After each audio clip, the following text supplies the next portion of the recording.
ಸ್ವಾತಂತ್ರ್ಯ ಸೇನಾನಿಗಳು, ಚುನಾಯಿತ ಜನಪ್ರತಿನಿಧಿಗಳು, ಹಿರಿಯರು, ಅಧಿಕಾರಿ ವೃಂದದವರು ಹಾಗೂ ಮಾಧ್ಯಮ ಮಿತ್ರರಾದ ತಮ್ಮೆಲ್ಲರಿಗೂ 75ನೇ ಗಣರಾಜ್ಯೋತ್ಸವ ದಿನಾಚರಣೆಯ ಹಾರ್ದಿಕ ಶುಭಾಶಯಗಳು.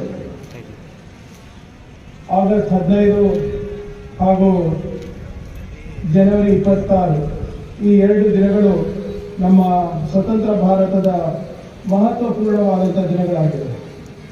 ಆಗಸ್ಟ್ 15 1947ರಲ್ಲಿ ನಮಗೆ ಸ್ವತಂತ್ರ ಸಿಕ್ಕಿದ ದಿನ ಇದ್ದರೆ, ಜನವರಿ 26 1950 ಸಂವಿಧಾನವನ್ನು ನಾವು ಜಾರಿಗೆ ತಂದು ಸ್ವತಂತ್ರ ಭಾರತದಲ್ಲಿ ಎಲ್ಲರಿಗೂ ಸ್ವಾಭಿಮಾನದ ಹಾಗೂ ಸಮಾನತೆಯ ಬದುಕು ಕೊಡುವ ದಿನವಾಗಿದೆ. 1947ರಲ್ಲಿ ನಮಗೆ ಸ್ವತಂತ್ರ ಸಿಕ್ಕಿದ್ರು ಕೂಡ ನಮಗೆ ಸಂವಿಧಾನ ಇರಲಾರದ ಕಾರಣ ನಾವು ನಮ್ಮ ನಾಗರಿಕರಿಗೆ ಸಂಪೂರ್ಣವಾಗಿ ದಕ್ಷ ಆಡಳಿತ ಕೊಡಲಿಕ್ಕೆ ಆಗ್ತಾ ಇರಲಿಲ್ಲ. ಆಡಳಿತಾತ್ಮಕವಾಗಿ ನಮ್ಮ ದೇಶ ಬ್ರಿಟಿಷರ ಗವರ್ಮೆಂಟ್ ಆಫ್ ಇಂಡಿಯಾ ಆಕ್ಟ್ 1935 ನಿಯಮ ಅಡಿಯಲ್ಲಿ ಇತ್ತು. ನಮಗೆ ಸ್ವತಂತ್ರ ಸಿಕ್ಕಿದ್ರು ಕೂಡ ನಮ್ಮಲ್ಲಿ ಇನ್ನೂ ಕೂಡ ಕಾನ್ಸ್ಟಿಟ್ಯೂಷನಲ್ ಮೊನಾರ್ಕಿ ಅಂತ ಏನು ಹೇಳ್ತೀವಿ ಅದರ ಆಡಳಿತ ಇತ್ತು. ಈ ಗವರ್ಮೆಂಟ್ ಆಫ್ ಇಂಡಿಯಾ ಆಕ್ಟ್ 1935 ನಿಯಮ ಅಡಿಯಲ್ಲಿ ನಾವು ನಮ್ಮ ಪ್ರತಿನಿಧಿಗಳನ್ನು ಆಯ್ಕೆ ಮಾಡುವ ಹಕ್ಕು ನಮಗಿರಲಿಲ್ಲ. ಆದ್ದರಿಂದ ನಾವು ಆದಷ್ಟು ಬೇಗ ಸಂವಿಧಾನವನ್ನು ರಚಿಸುವ ಪ್ರಕ್ರಿಯೆ ಆರಂಭಿಸಬೇಕಾಯಿತು. ಸಂವಿಧಾನ ರಚಿಸುವ ಪ್ರಕ್ರಿಯೆ ಆರಂಭದಲ್ಲಿಯೇ ಸಾಕಷ್ಟು ತೊಡಕುಗಳು ನಮ್ಮ ಹಿರಿಯರು ಅನುಭವಿಸಿದ್ರು. ನಮ್ಮ ಹಿರಿಯರಿಗೆ ಸಂವಿಧಾನ ರಚಿಸುವುದು ಸುಲಭವಾದ ಕೆಲಸ ಆಗಿರಲಿಲ್ಲ. ಆಗ ತಾನೇ ನಮ್ಮ ದೇಶ ವಿಭಜನೆ ಆಗಿತ್ತು. ಕೋಮ ಗಲಭೆಗಳು ನಿರಂತರವಾಗಿ ನಡೆಯುತ್ತಿದ್ದವು. ಲಕ್ಷಾಂತರ ಜನರು ಬಲಿಯಾಗಿದ್ದರು. ಇಂಡಿಯಾ ಮತ್ತು ಪಾಕಿಸ್ತಾನ ಮಧ್ಯೆ ಸಂಪನ್ಮೂಲಗಳನ್ನ ಹಂಚಿಕೆಯ ಗದ್ದಲ ಕೂಡ ಇತ್ತು. ಬರದ ಛಾಯೆ ಕೂಡ ಇತ್ತು. ಇನ್ನೂ ಕೂಡ ನಾವು ಸ್ವಾವಲಂಬಿತರಾಗಿರಲಿಲ್ಲ. ಬಹಳಷ್ಟು ಸಮಸ್ಯೆಗಳು ನಾವು ಎದುರಿಸ್ತಾ ಇದ್ವಿ. ನಮ್ಮ ದೇಶ ಬಹಳ ವಿಶಾಲವಾಗಿದ್ದು ಹಲವಾರು ಪ್ರಾದೇಶಿಕ ಬೇಡಿಕೆಗಳು ಕೂಡ ಇದ್ದವು. ತಮ್ಮೆಲ್ಲರೂ ಗೊತ್ತಿರುವ ಹಾಗೆ ನಮ್ಮ ದೇಶ 500ಕ್ಕಿಂತ ಹೆಚ್ಚು ಸಣ್ಣ ಪುಟ್ಟ ಸಾಮ್ರಾಜ್ಯಗಳನ್ನು ಒಳಗೂಡಿಸ್ಬಿಟ್ಟು ಒಂದು ಸಮಗ್ರವಾದಂತಹ ರಾಷ್ಟ್ರವನ್ನು ಕಟ್ಟಬೇಕಾಗಿತ್ತು. ನಮ್ಮ ದೇಶದಲ್ಲಿ ಹಲವಾರು ಧರ್ಮಗಳು, ಹಲವಾರು ಜಾತಿಗಳು ಇವೆ. ನೂರಾರು ಭಾಷೆ, ಸಂಸ್ಕೃತಿ, ಆಚಾರ, ವಿಚಾರ ನಮ್ಮ ಸಮಾಜದಲ್ಲಿ ಇರುವ ವೈವಿಧ್ಯತೆಯನ್ನು ಗಣನೆಗೆ ತೆಗೆದುಕೊಂಡು ಎಲ್ಲರಿಗೂ ನ್ಯಾಯ ಹಾಗೂ ಸಮಾನತೆ ಕೊಡುವ ಬಹಳಷ್ಟು ಕಷ್ಟದ ಕೆಲಸ ಆಗಿತ್ತು.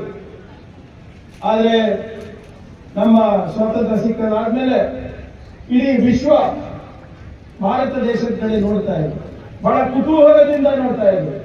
ಇಷ್ಟೊಂದು ದೊಡ್ಡ ದೇಶ, ವಿಶಾಲ ದೇಶ, ವಿಭಿನ್ನವಾಗಿರುವಂತಹ ದೇಶ, ಇಷ್ಟೊಂದು ವೈವಿಧ್ಯತೆ ಇರುವಂತಹ ದೇಶ, ಈ ರಾಷ್ಟ್ರ ಕಟ್ಟಲಿಕ್ಕೆ ಸಾಧ್ಯ ಆಗುತ್ತಾ? ಇಷ್ಟೊಂದು ವಿಭಿನ್ನತೆ ಇತ್ತು. ಇವರು ಇವರು ಒಂದು ಪ್ರಜಾಪ್ರಭುತ್ವದಲ್ಲಿ ಬಾಳ್ಲಿಕ್ಕೆ ಆಗುತ್ತಾ ಈ ಜನ ಅಂತ ಬಹಳ ಕುತೂಹಲದಿಂದ ನೋಡ್ತಾ ಇದ್ವಿ.